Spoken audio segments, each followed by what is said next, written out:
नमस्कार। एक बार फिर से स्वागत है आप सभी का हमारे चैनल में।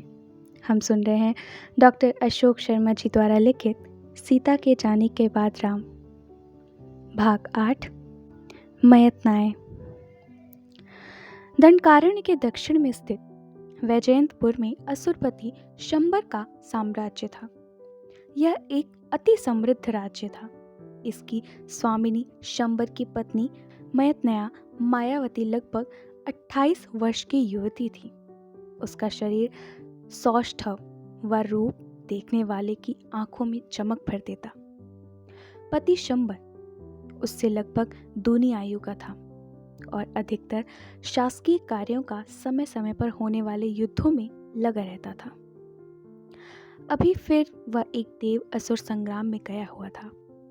इस युद्ध में पांचाल नरेश दिवोदास और अयोध्या नरेश दशरथ एक ओर और शंबर तथा 36 असुर नरेश दूसरी ओर थे। दशरथ की पत्नी कैकेयी भी उनके साथ आई थी।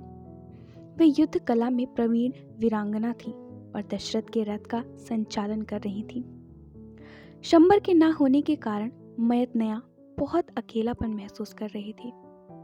वह उम्र का अंतर होते हुए भी शंबर के प्रति समर्पित थी।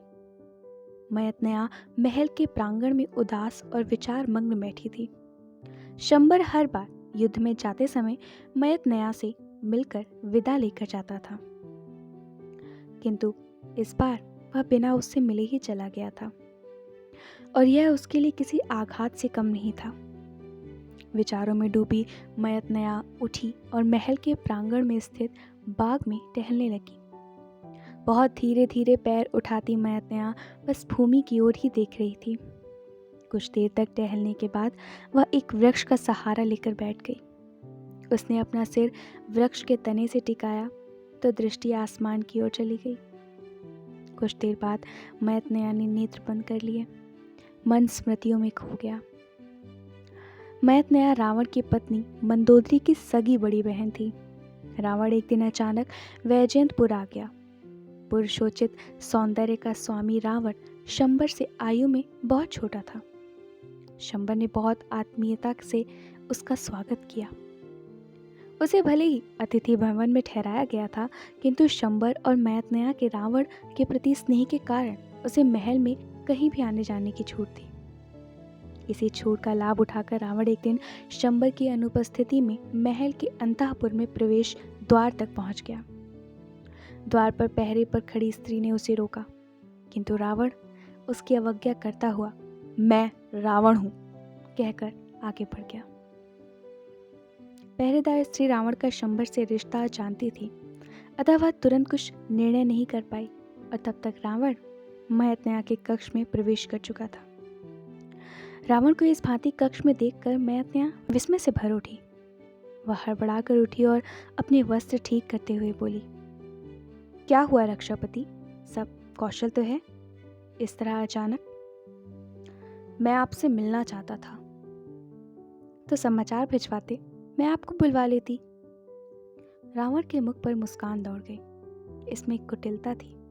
उसने कहा, फिर मैं इस साक्षात सौंदर्य को उसके स्वाभाविक रूप में कहाँ देख पाता? रावण के इस वाक्य में मयतनया का मुख लज्जा और क्रोध से लाल हो गया। उसने तीव्र स्वर में कहा, रावण। मयतनया के इस संबोधन में क्रोध और चेतावनी दोनों थी। उसके इस स्वर ने रावण की हंसी गायब कर दी। वह गंभीर हो गया।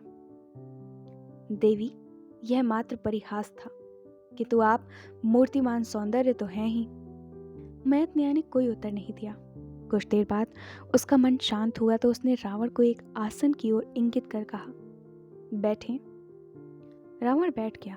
उसने देखा मयतनया के चेहरे पर क्रोध के भाव कम हो रहे हैं, तो उसने पुनः कहा, मैं आपके सौंदर्य पर अनुरक्त हूं, मुझे कृतार्थ करें। मयतनया का चेहरा पुनः कठोर हो गया। उसने कहा, रावण, तुम भूल रहे हो, मैं तुम्हारी पत्नी की बड़ी बहन हूं, तुम्हारी भी अग्रजा हुई। भूला नहीं हूं देवी, और रावण, मैं जिनकी पत्नी हूं, मेरा मन उनके प्रति पूर्ण समर्पित है। ठीक है, किंतु। इस किंतु ने मयतनया का क्रोध बढ़ा दिया। रावण, तुम मेरे कक्ष से इसी समय निकल जाओ, अन्यथा। अन्यथा क्या देवी? अन्यथा मैं सेविकाओं से तुम्हें बलपूर्वक बाहर करने के लिए कहूंगी। रावण इससे विचलित नहीं हुआ, अपितु हंसा। वह उठकर खड़ा हुआ और मैतनेया की ओर बढ़ता हुआ बोला, मैं आपके अप्रतिम सौंदर्य से अभिभूत हूँ, मेरा निवेदन स्वीकार करें। मैतनेया ने रावण के नेत्रों में वहशीपने की झलक देखी। उसका चेहरा सख्त हो गया और वह हाथ उठाकर रावण को रोकने जैसे मुद्रा बनाते हुए जोर से बोली, नहीं। किंतु रावण ने मानो सुना ही नहीं। वह मैतनेया के पास आने लगा। वह पीछे हटी, किंतु रावण आगे बढ़कर उसके और अधिक पास आ गया। मैतनेया पीछे हटते हुए लड़खड़ा गई, किंतु तभी उसका हाथ एक पात्र से टकराया। मैतनेया ने उसे ही उठाकर रावण को फेंक कर मारा, किंतु रावण हंसते हुए एक ओर झुककर उसके वार को बचा गया। मैतनेया द्वार की ओर भागी। रावण ने उसका वस्त्र पकड़ा और खींच लिया। मैतनेया चीख पड़ी, किंतु रावण ने उसका हाथ पकड़कर अपनी ओर खींचा और अपने बाहुपाश में जकड़कर उसका मुख चूमने लगा।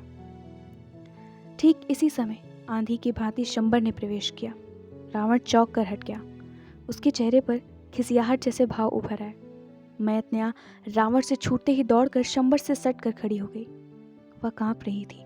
उसकी सांसें तीव्र, चेहरा लाल और धड़कनें बढ़ी हुई थी। शंबर बहुत क्रोध के साथ रावण की ओर बढ़ा। उसने रावण का हाथ पकड़कर लगभग मरोड़ दिया और घसीटते हुए महल के बाहर पड़े मैदान में एक कोने में ले जाकर उसे ढकेल कर खड़ा कर दिया। शंबर क्रोध से पागल हो रहा था, किंतु रावण ने शंबर का किसी भी भांति कोई प्रतिरोध नहीं किया। मैदान में वह सिर झुकाकर शंबर के सम्मुख खड़ा हो गया। रावण, शस्त्र उठा, युद्ध कर, शंबर ने कहा।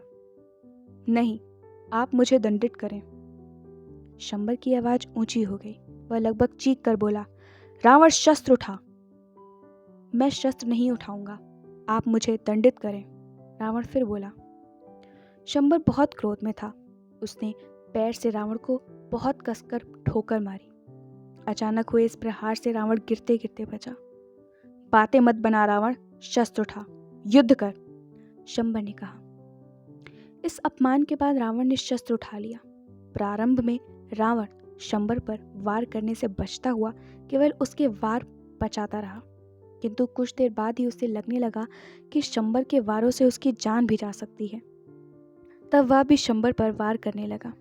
युद्ध हुआ। कभी शंबर रावण पर और कभी रावण शंबर पर भारी पड़ता, किंतु अंत में रावण पराजित हुआ। शंबर ने उसे कसकर पीटने के बाद एक अंधेरे कुएं में कैद करवा दिया। यह सारा प्रसंग मैतनेया की आंखों में चलचित्र की भांति आया। वह बेचैन हो उठी। इस सारे प्रसंग में मैतनेया का दोष न होते हुए भी शंबर उससे दूर हो गया था और इसने मैतनेया की पीड़ा बहुत बढ़ा दी थी।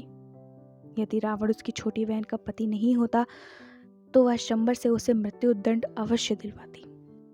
इस प्रसंग के याद आने के बाद मैतनेया एक बार फिर बहुत बेचैन हो उठी।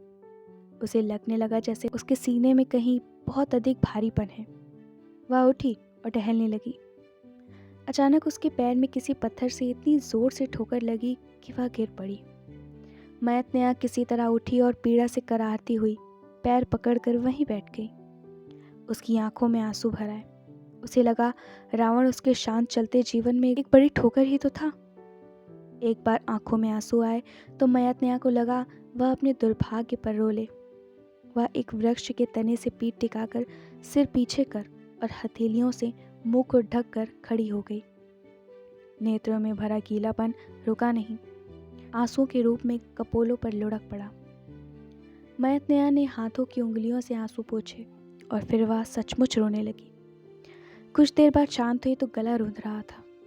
उसने गले पर हाथ फिराया और सामान्य होने का प्रयास करने लगी। उसे लग रहा था कि वह इतना अधिक थक गई थी कि अब और नहीं चल पाएगी। बैठे बैठे ही उसने अपने पैर सीधे किए तो लगा जैसे पैरों से दर्द निकल सा रहा है। तभी महल के बाहर बहुत शोर सा सुनाई पड़ा। शंबर युद्ध में गया हुआ था, अतः इस कोलाहल से उसका मन आशंकाओं से भर उठा। वह तीव्रता से महल के मुख्य द्वार की ओर चल पड़ी। बाहर शोकाकुल लोगों की एक बड़ी भीड़ थी। मैतनेया को देखते ही शोर बहुत बढ़ गया। इस सब से मैतनेहा के सीने की धड़कन बहुत अधिक बढ़ गई। वह बहुत घबरा गई थी। क्या हुआ? उसने पूछा। राजमहिषी, हमारे महाराज वीरगति को प्राप्त हुए, एक स्वर आया। क्या?